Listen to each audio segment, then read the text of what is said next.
Good morning students, लक्ष्य में आप सभी का स्वागत है। मैं भी वर्किंग ऑफ रूबी लेज़र पे एक वीडियो बना रहा हूँ। रूबी लेज़र का एक दूसरा पार्ट है। इसके पहले पार्ट में मैंने रूबी लेज़र के पूरे कंस्ट्रक्शन के बारे में समझाया था और इस तरह का एक फ़ोटो भी था आपके पास और उसको बनाया भी होगा आपने कॉपी में।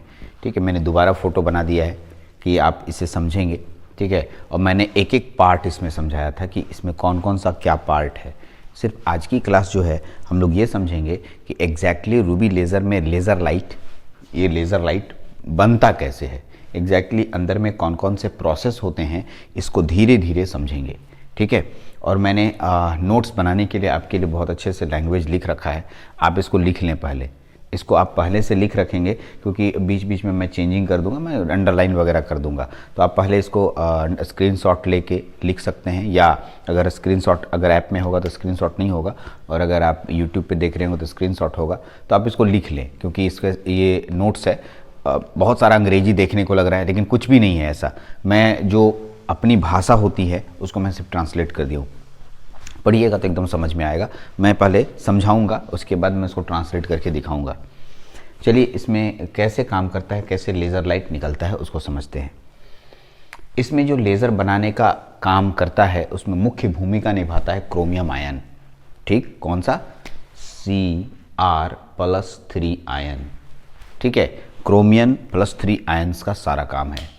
यानी जो भी इसके अंदर एक्टिव मटेरियल है वो क्रोमियम आयन है। जो रूबी लेज़र में होता है, रूबी लेज़र, रूबी रॉड जो पिंक कलर का होता है उसमें ये क्रोमियम आयन पाया जाता है। यहाँ तक हो गया। सर काम कैसे करता है सुनिएगा। सबसे पहले हम पावर सप्लाई के द्वारा इस जेनॉन फ्लैश लैंप में एनर्जी देते हैं।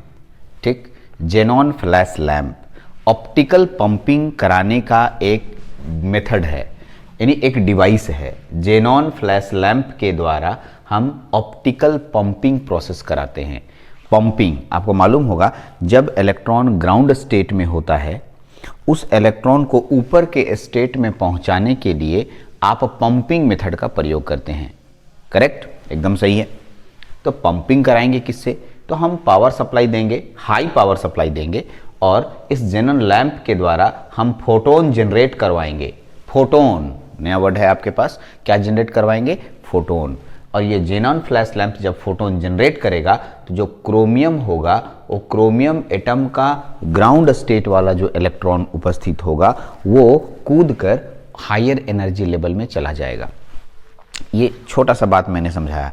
ऊपर की उसके बाद की कहानी थोड़ा समझेंगे लेट से, लेकिन सबसे पहले मैं आपको पीछे के लेक्चर जरूर देखने के लिए एक बार कहूँगा, या अगर पीछे के लेक्चर को आपने नोट्स बनाया है तो एक बार स्टडी करने बोलूँगा। मैंने उसमें एक लाइन लिखा था, it is a 3 level laser, मतलब इसमें 3 एनर्जी स्टेट होते हैं। कौन कौन से एनर्जी स्टेट होते हैं? एक ग्राउंड स्टेट होता है, देखिए मैं बना रहा हूँ, बनाना पड़ेगा इसको आपको। ये ग्राउंड एनर्जी स्टेट होता है। दूसरा, ठीक है, दूसरा जो होता है उसको कहते हैं हायर एनर्जी स्टेट, और तीसरा जो स्टेट होता है वो मेटा स्टेबल एनर्जी स्टेट होता है। तीनों स्टेट दिख रहा होगा, आई थिंक हम देख लेते हैं बोर्ड पे एक बार। हाँ, तीनों के तीनों आपको विजिबल है। एक है ग्राउंड स्टेट, इसे हम लोग ग्राउंड स्टेट के नाम से जानते हैं, या हम लोग यहाँ पर अपने मन से E1 नाम दे देते हैं, और ये वाले को E2 नाम दे देते हैं। इसका नाम दे देते हैं M मतलब मेटा स्टेबल एनर्जी स्टेट। ठीक, यानी ये लोअर एनर्जी स्टेट, मैंने लैंग्वेज में लोअर और हायर का प्रयोग किया है, तो ये लोअर एनर्जी स्टेट होगा, ये हायर एनर्जी स्टेट होगा, और ये मेटा स्टेबल एनर्जी स्टेट होगा। ठीक, कैसे काम करता है? यही है 3 level energy state. 3 level laser इसी को कहते हैं क्योंकि ये तीनों लेवल पे काम होता है। सर एग्जैक्टली वर्क कैसे होता है ये समझाइए। तो जो क्रोमियम आयन मेरा एक्टिव मटेरियल है वो ग्राउंड स्टेट में उपस्थित होता है। ये देखिए क्रोमियम आयन का जो एटम्स है यहाँ पर, ये उपस्थित है ग्राउंड स्टेट में। जेनॉन फ्लैश लैंप के जलने से, मतलब इसमें ऑप्टिकल पंपिंग देने से जो फोटोन जनरेट होता है वह इस इलेक्ट्रॉन को दिया जाता है। ठीक है, यानी इस ग्राउंड स्टेट वाले एटम्स को दिया जाता है। ये एक्साइट होके हायर एनर्जी स्टेट में चला जाता है। कहाँ चला जाता है? हायर एनर्जी स्टेट में। यानी यहाँ पर आप फोटोन देते हैं और आपका एनर्जी हायर एनर्जी स्टेट में चला जाता है। और यहाँ पर जो हम लोग एनर्जी देते हैं, ठीक है, वो देते हैं, देखिए यहाँ लिखा हुआ है, अंडरलाइन कर रहा हूँ, 5600 एंगस्ट्रॉम। ठीक है, हम लोग जो यहाँ पर देंगे वो देंगे 5600 एंगस्ट्रॉम। कितना देंगे? 5600 एंगस्ट्रॉम। इतना वेवलेंथ का हम प्रकाश फोटोन एनर्जी देंगे, फोटोन, इस वेवलेंथ का फोटोन देंगे तो यह लोअर एनर्जी स्टेट से हायर एनर्जी स्टेट में पहुंच जाएगा। करेक्ट? यहाँ तक पहला कहानी। यानी क्रोमियम आयन जो मेरा एक्टिव मटेरियल है, इसमें जेनॉन फ्लैश लैंप के द्वारा 5600 एंगस्ट्रॉम का हम फोटोन देंगे और उस फोटोन की वजह से ग्राउंड स्टेट का इलेक्ट्रॉन हायर एनर्जी स्टेट में पहुंच जाता है। अब आगे की कहानी, दूसरी कहानी। इस यहाँ पर का जो टाइमिंग होता है इलेक्ट्रॉन के रहने का, इलेक्ट्रॉन के रुकने का या इलेक्ट्रॉन के स्टे करने का, वह 10 का पावर -8 सेकेंड होता है। धीरे धीरे मैं सेंटेंस को बढ़ रहा हूँ, वही बातें लिखी है जो मैं हिंदी में बोल रहा हूँ। ठीक है, यहाँ जो टाइम होता है जिसे हम लोग लाइफ टाइम बोलते हैं, जो इतना देर वहाँ पर रुकेगा, वो 10 का पावर -8 सेकेंड है। यहाँ पर का जो टाइम इलेक्ट्रॉन का है वह 10 का पावर -8 सेकेंड है। 10 का पावर -8 सेकेंड के कंप्लीट होने के बाद, ध्यान से सुनेंगे, 10 का पावर -8 सेकेंड के कंप्लीट होने के बाद ये इलेक्ट्रॉन नीचे आने का काम करता है, यानी अपने से फिर से ग्राउंड स्टेट में आना चाहता है। ग्राउंड स्टेट में आते समय कुछ इलेक्ट्रॉन, कुछ यानी मुख्यतः ज्यादा इलेक्ट्रॉन ग्राउंड स्टेट में आ जाते हैं। मैंने लिखा है ज्यादा इलेक्ट्रॉन ग्राउंड स्टेट में आ जाते हैं और कुछ इलेक्ट्रॉन इस मेटा स्टेबल एनर्जी स्टेट में रुक जाते हैं। ध्यान से सुनेंगे, कुछ इलेक्ट्रॉन ग्राउंड स्टेट में आ जाते हैं और कुछ मेटा स्टेबल एनर्जी स्टेट में रुक जाते हैं। कुछ इलेक्ट्रॉन ग्राउंड स्टेट में आ जाते हैं और कुछ electron Meta stable energy state में आ जाते हैं। ठीक, कहानी धीरे धीरे समझना है, कोई हड़बड़ाना नहीं है। इसी बातों को मैंने लैंग्वेज में लिखा है। ठीक है, लोअर एनर्जी स्टेट में एटम्स था, मैंने 5600 एंगस्ट्रॉम का यहाँ फोटोन दिया और इसके बाद ये इलेक्ट्रॉन हायर एनर्जी स्टेट में पहुंचा। हायर एनर्जी स्टेट में इसका जो लाइफ टाइम होता है 10⁻⁻8 सेकेंड के अप्रॉक्स होता है। वो उतना समय बिताने के बाद फिर से नीचे आना चाहेगा। उसी समय हम मेटास्टेबल एनर्जी स्टेट पहले से बनाए हुए हैं। ये एक इमेजिनरी एनर्जी स्टेट है जो हम लोग क्रिएट करते हैं, ठीक है, ये पहले से होता नहीं है। ठीक है, तो मेटास्टेबल एनर्जी, तो कुछ इलेक्ट्रॉन जो है ग्राउंड स्टेट में चला जाएगा, कुछ एटम्स ग्राउंड स्टेट में चला जाएगा और कुछ एटम्स आपके मेटास्टेबल में होंगे।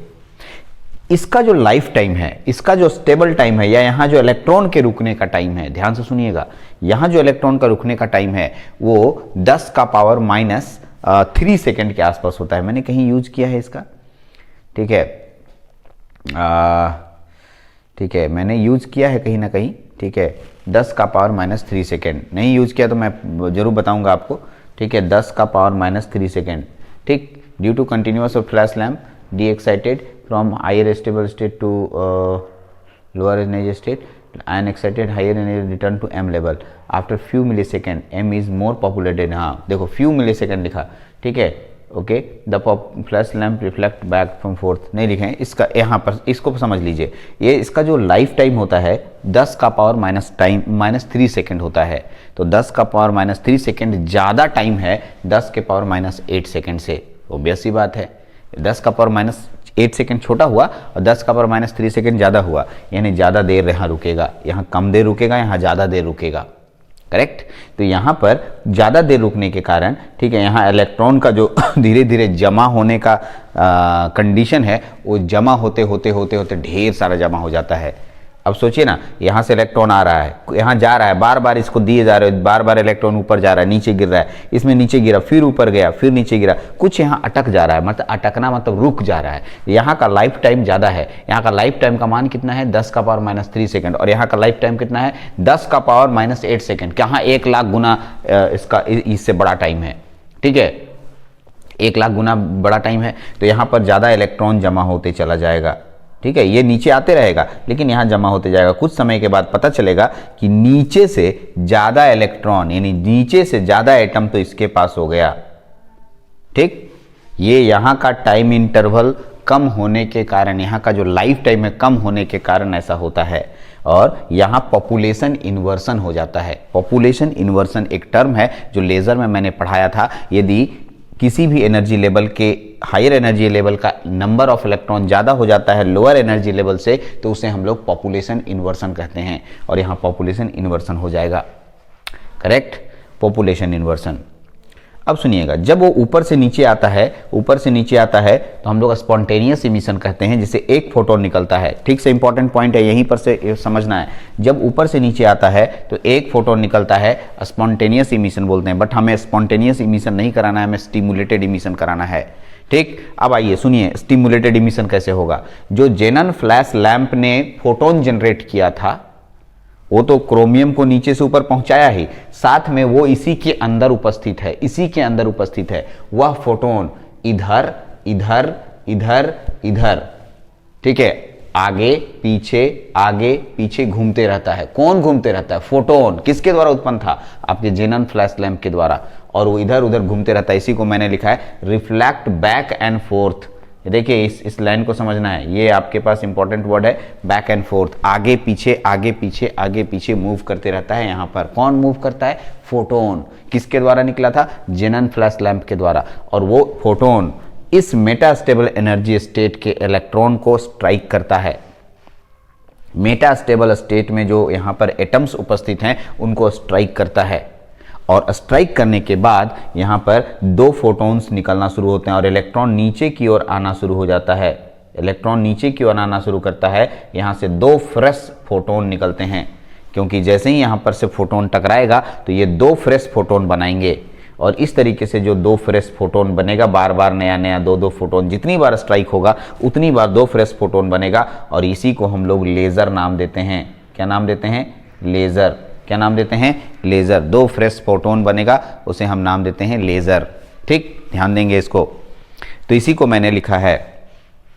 अब ये तो मैंने समझाया, ये डायग्राम बनाना नहीं भूलिएगा। ठीक है, डायग्राम बनाना भूले तो काट देगा नंबर। ठीक है, अब सुनिएगा, ये जो आपके पास यहाँ से लेके यहाँ तक लाइट आता है, जो लाइट निकल रहा है, ये वाला जिसे आप लेज़र बोलते हैं, इसका जो वेवलेंथ है उसका वेवलेंथ होता है 6943 एंगस्ट्रॉम। देखिए 6 लिख दे रहा हूँ मैं, 6943 एंगस्ट्रॉम। और इसको अगर चेक कीजिएगा तो ये रेड लाइट के बराबर होगा। रेड लाइट का वेवलेंथ इतना ही होता है, इसीलिए रेड लाइट ही कहा जाता है। इसका मतलब रूबी लेज़र रेड लाइट निकालने वाला लेज़र है। रूबी लेज़र रेड लाइट निकालने वाला लेज़र है और उसका वेवलेंथ होता है 6943 एंगस्ट्रॉम। अब आते हैं, मैं इतना सारा पढ़ने के बाद, ये सारा हो जाने के बाद, अब मैं धीरे धीरे लैंग्वेज को एक बार पढ़ देता हूँ और उसके बाद समझा देता हूँ। To understand the working of ruby laser we use energy level diagram of chromium ion which is shown below. देखिए ये हम लोग को वर्किंग समझना है तो हमें इस एनर्जी डायग्राम से समझना होगा। यही एनर्जी डायग्राम का फिगर है जो कि मैंने लिखा है सोन बिलो, नीचे दिखाया गया है। द क्रोमियम आयन, देखिए सुनिएगा, the chromium ion get excited into higher energy level by absorbing 5600 angstrom of wavelength. यानी जेनन फ्लैश लैंप के द्वारा जब एनर्जी दिया जाता है और उसका फोटोन का मान 5600 एंगस्ट्रॉम है, तो इस एंगस्ट्रॉम का जो वेवलेंथ का फोटोन है उसको एब्जॉर्ब करने के बाद, सोखने के बाद, लेने के बाद यह इलेक्ट्रॉन ऊपर की कक्षा में चला जाता है, हायर एनर्जी लेवल में चला जाता है। ठीक है, द एक्साइटेड क्रोमियम आयन जो ऊपर चला गया, excited chromium ion stay in the higher energy level for short interval of time, कुछ ही समय के लिए ऊपर रहता है। यानी जो कहानी हम लोग बोलते जा रहे हैं उसी को हम लोग लिखते भी जा रहे हैं। ठीक है, लिखा है excited chromium ion stay in the higher energy level for short interval of time. उसका मान दिया हुआ 10⁻⁻8 सेकेंड। चलिए यहां तक तो समझ में आ गया होगा। After completing their life time, ये इंपॉर्टेंट पॉइंट्स को देखिए क्या लिखा है। After completing their life time, वो अपना पूरा समय बिताने के बाद, ठीक है, most of the chromium ion are de excited from higher to lower energy level. इसमें से बहुत सारे इलेक्ट्रॉन, बहुत सारे एटम्स ग्राउंड स्टेट में आ जाते हैं, बहुत सारे इलेक्ट्रॉन ग्राउंड स्टेट में आ जाते हैं, लेकिन कुछ electron, few chromium ions are de excited, ठीक है, from higher to meta energy stable state. ठीक है, बहुत सारे इसमें नीचे आ गए लेकिन कुछ इसमें जमा हो गए। आगे, due to continuous working of flash lamp the chromium ion are excited to higher energy state, higher state, ठीक है, हायर स्टेट को H से डिनोट किए हैं, हायर स्टेट हटा दीजिए, and return to M level, M मतलब मेटास्टेबल, M मतलब मेटास्टेबल लिख दीजिएगा, याद रखिएगा, यहाँ पर जगह नहीं है, M लेवल, ठीक है, इस लेवल से इस लेवल में आ गया। आफ्टर फ्यू मिली सेकेंड, ध्यान देंगे कुछ समय के बाद, M is more populated than ground state, यहां पर ज्यादा इलेक्ट्रॉन्स जमा हो जाएगा कुछ समय के बाद, क्योंकि इसका जो लाइफ टाइम होता है, इसका लाइफ टाइम 10⁻³ सेकेंड होता है। किसका लाइफ टाइम भाई? मेटा स्टेबल एनर्जी स्टेट का लाइफ टाइम 10⁻³ सेकेंड होता है, और इसका लाइफ टाइम 10⁻8 सेकेंड होता है। बताइए, जब इलेक्ट्रॉन ऊपर गया 10⁻8 सेकेंड है, तो बहुत कम समय रुकेगा, तुरंत नीचे आ जाएगा। लेकिन जब इलेक्ट्रॉन यहां रुका तो यहां पर इसके 1,00,000 गुना बड़ा ज्यादा टाइम इसके पास रुकने के लिए है, ठीक है। तो नीचे आया, फिर ऊपर गया, फिर यहां आके रुका कुछ, फिर नीचे आया, ऐसा करते करते नीचे से ऊपर जाता है, ऊपर से नीचे आता है, कुछ देर यहां ज्यादा देर रुकता है, पता कुछ देर के बाद, वही लिखा फ्यू मिली सेकेंड के बाद, M मतलब metastable state is more populated than ground state and population inversion achieved, और पॉपुलेशन इन्वर्सन हो जाता है, मतलब यहां पर नंबर ऑफ एटम्स ज्यादा हो जाते हैं ग्राउंड स्टेट से। यहां तक क्लियर है? Okay. The photon given by flash lamp reflect back and fourth, ये इंपॉर्टेंट है, यहां तक तो हो गया पॉपुलेशन इन्वर्सन। अब सुनिएगा, यहां हमें स्टिमुलेटेड इमिशन कराने की जरूरत है। बिना स्टिमुलेटेड इमिशन के इलेक्ट्रॉन नीचे आएगा नहीं और हमें लेजर मिलेगा नहीं। स्टिमुलेटेड इमिशन कौन करेगा? तो इस जेनर फ्लैश लैंप के द्वारा जो फोटोन जनरेट किया गया था वो इधर यानी इससे जाता है, टकराता है, वापिस आता है, फिर इधर जाता है, फिर इधर आता है, फिर इधर जाता है, ऐसे घूमते रहता है। और ये जब मेटास्टेबल स्टेट में जो इलेक्ट्रॉन मौजूद होते हैं उनसे ये फोटोन टकराता है, टकराने के बाद 2 फ्रेश फोटोन निकालता है। एक मेटास्टेबल स्टेट में अगर हायर से लोअर आ रहा है तो एक फोटोन जनरेट होगा, याद रखिएगा। हायर से लोअर में आएगा तो जो रेडिएशन होगा वो एक फोटोन का होगा। लेकिन जब मेटास्टेबल एनर्जी स्टेट में अगर आप कोई फोटोन से टकरवाते हैं तो उस समय 2 फ्रेश फोटोन्स निकलते हैं, और ये 2 फ्रेश फोटोन का वेवलेंथ 6943 एंगस्ट्रॉम होता है। और इस फोटोन की जो इस रेडिएशन का जो प्रॉपर्टीज है वो लेजर की प्रॉपर्टी से मैच करता है, इसीलिए इसे लेजर लाइट बोलते हैं। और क्योंकि इसका वेवलेंथ 6943 एंगस्ट्रॉम है, इसीलिए इसे रेड लाइट भी कहा जाता है।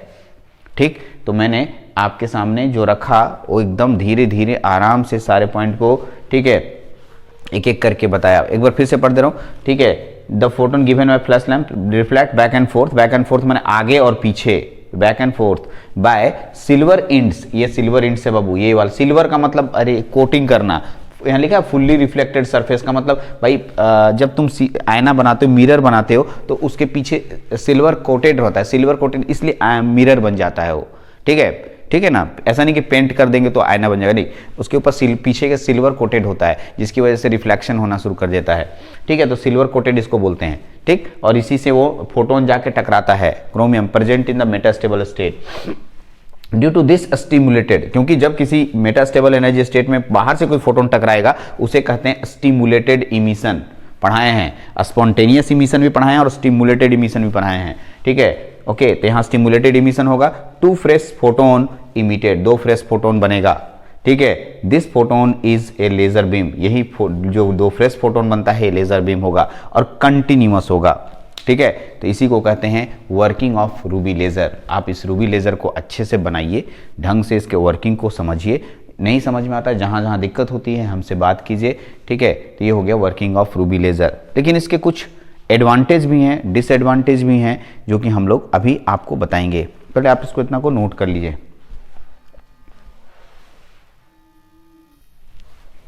आइए इसके ड्रॉबैक्स को जानते हैं और इसके एप्लीकेशंस को जानते हैं। इसके 3 ड्रॉबैक्स हैं, तीनों ड्रॉबैक्स बहुत इंपॉर्टेंट है, और इन्हीं तीनों ड्रॉबैक के कारण हमें नेक्स्ट लेज़र साइंटिस्ट लोगों ने ढूंढा। पहला ड्रॉबैक है हाई पंपिंग पावर। जो यहाँ पर पंपिंग पावर, सप्लाई पावर देते हैं, बहुत ज़्यादा देना पड़ता है, क्योंकि जेनॉन लैंप में तभी काम करेगा जब हाई पावर सप्लाई देंगे, और ये जो बहुत ज़्यादा एनर्जी जनरेट करता है, ठीक, उसमें से कुछ ही एनर्जी का प्रयोग होता है, थोड़ा सा एनर्जी का प्रयोग होता है, लेकिन बाकी एनर्जी बर्बाद हो जाता है। और इसीलिए हम बाहर में कूलिंग सिस्टम लगाया गया है। इसको हम कभी नहीं बोले, क्योंकि किसी किसी किताब में इस कूलिंग सिस्टम को छोड़ देता है। अब इस कूलिंग सिस्टम का यूज़ यहाँ दिख रहा है क्या, कि सर जब आप पावर सप्लाई देंगे तो जेनन फ्लैश लैंप ढेर सारी एनर्जी जनरेट करेगा, ठीक है। और उस एनर्जी में से थोड़ी सी एनर्जी इस स्टिमुलेटेड इमिशन में यूज होगा, जिससे लेज़र लाइट बनेगा, और मैक्सिमम इसी जगह रह जाएगा जो कि इसको गर्म कर देगा। तो हम लोग यहाँ से कूलिंग करने के लिए कोई ना कोई सिस्टम रखेंगे, पानी देंगे या कोई भी सिस्टम जैसे ठंडा देंगे, और इसको कूल करने के बाद जो गर्म वाला चीज़ होगा, गर्म पानी, वो बाहर निकाल देंगे, जिससे ठंडा रहेगा। बस यही सिस्टम करना है, तो कूलिंग सिस्टम बोलते हैं। कूलिंग इन, कूलिंग आउट, बहुत सारा तरीका है कूलिंग करने का। दूसरा है इसका इफ़िशियंसी बहुत कम होता है। इफ़िशियंसी माने काम करने की क्षमता। भी क्या बोले, जैसे ही फ्लैश लैम्प जितना एनर्जी निकालता है उसमें से एकदम थोड़ा सा एनर्जी का प्रयोग करता है, बाकी सब एनर्जी बर्बाद हो जाता है। इसका मतलब इसकी इफ़िशियंसी बहुत कम है, यानी कि जितना हम चाहते हैं, जितना हम देते हैं एनर्जी, चाहते हैं उतना ज़्यादा लेज़र मिले, लेकिन वैसा लेज़र मिलता नहीं है, उतना ज़्यादा लेज़र नहीं मिलता है। मिलता है लेज़र लेकिन उतना नहीं, ठीक है। जैसे आपको मैंने 5 रोटी खिलाया और आधा रोटी के बराबर आप काम करेंगे, तो बोलेंगे इसका काम करने का एफिशिएंसी बहुत कम है, ठीक है। यही बात होती है, गाड़ी में आप 4 लीटर पेट्रोल भरे और 1 किलोमीटर में जाके पेट्रोल खत्म हो गया, तो बोलेंगे गाड़ी का एफिशिएंसी कम है। यही इसके साथ भी होता है, इसकी एफिशिएंसी बहुत कम है। लेकिन सबसे पहला लेज़र बना था, तो भाई चलो लेज़र तो बना, इसलिए इसको इंपॉर्टेंस दिया गया। ये इंपॉर्टेंट है, ध्यान से सुनेंगे। It is a pulse laser. Pulse laser, pulse laser क्या होता है, जो लेज़र लाइट निकलता है रुक रुक के निकलता है, रुक रुक के निकलता है। मतलब एक बार लेज़र लाइट निकलेगा, देख लो ऐसे, देख लो यहाँ पर, एक बार लेज़र लाइट निकला, ठीक, फिर रुकेगा, फिर थोड़ी देर के बाद फिर लेज़र लाइट आएगा पीछे से, फिर थोड़ी देर के बाद फिर लेज़र लाइट आएगा फिर पीछे से। इन दोनों लेज़र लाइट के बीच में टाइमिंग इतना कम होता है कि आप देख नहीं पाते, आपको लगता है कंटिन्यूअस निकल रहा है, ठीक है। आप अपने आंखों से देखिएगा तो लगेगा एकदम लाइट निकल रहा है एकदम कंटिन्यूअस, बट नहीं, रुक रुक के, पल्स के रूप में जा रहा है, पल्स के रूप में। पल्स कैसे, आप हाथ का पल्स देखते हैं तो रुक रुक के एक बार ऑन ऑफ होता है, तो इसी तरीके से ये आपके पास पल्सेस के रूप में चलता है, कंटिन्यूअस नहीं होता है। यही सबसे बड़ा ड्रॉबैक था इसका, और इसी ड्रॉबैक को दूर करने के लिए, ठीक है, कंटिन्यूअस लेज़र बीम बनाने के लिए, ध्यान से सुनेंगे, कंटिन्यूअस लेज़र बीम बनाने के लिए हम लोग के पास अब आएगा हीलियम नियॉन गैस लेज़र, ठीक है, जो कि अब हम लोग इसके बाद स्टडी करेंगे। हीलियम नियॉन गैस लेज़र ये कंटिन्यूअस बीम देता है, लेकिन ये पल्सेस लेज़र यानी कि रुक रुक करके लेज़र लाइट निकालता है। यहाँ तक क्लियर है। इसका एप्लीकेशन 4 जगह मैंने लिखा, और भी जगह यूज होता है, जैसे ऑप्टिकल फोटोग्राफी, ठीक, ऑप्टिकल फोटोग्राफी यानी कि जहाँ पर फोटोग्राफी कर रहे हैं वहाँ लेज़र लाइट जनरली देते हैं फोटोग्राफी करने के लिए, ताकि लाइट फोटो अच्छा आए। दूसरा, मेजरमेंट ऑफ प्लाज्मा प्रॉपर्टीज़, आजकल प्लाज्मा आ चुका है, छोटे छोटे किसी मॉलिक्यूल्स की का मेजरमेंट करना इस लेज़र से हो सकता है। उसके मॉलिक्यूल का अंदर का स्ट्रक्चर को पता करना, वो इससे मेजर कर सकते हैं। हाँ, melanin of skin, remove melanin of skin, मतलब अरे आपके हाथ में जैसे इतना काला जैसा हो गया है यहाँ पर, ठीक, स्किन में काला धब्बा बना हुआ है, उसको हटाने के लिए लेज़र लाइट का प्रयोग करते हैं ताकि वो काला काला धब्बा हट जाए। चेहरा में काला काला इतना बड़ा लग गया तो आप बोलते हैं अरे अच्छा नहीं लग रहा है, तो आप डॉक्टर के पास जाते हैं तो वो लेज़र लाइट से उसको हटा देता है, ठीक है, लेज़र लाइट दे के उसको ठीक कर देता है, ठीक है। और एक है रिकॉर्डिंग होलोग्राम्स। होलोग्राम्स जानते होंगे आप, जो आपकी किताब के ऊपर लगा रहता है, उसको रिकॉर्ड करने के लिए, उसको पढ़ने के लिए, उसको रीड करने के लिए इस लेज़र का प्रयोग कर लेते हैं, ठीक है। तो मैंने 4 एप्लीकेशंस लिखे हैं, आप इनको याद कर लें, अच्छे से लिख लें। तो ये था ड्रॉबैक्स और एप्लीकेशंस। मैंने आज आपको रूबी लेज़र यहाँ पर फिनिश्ड किया, ठीक है। अब हम लोग इसके बाद पढ़ेंगे हीलियम नियॉन लेज़र, जो एक कंटिन्यूअस बीम लेज़र है, एक गैस लेज़र है।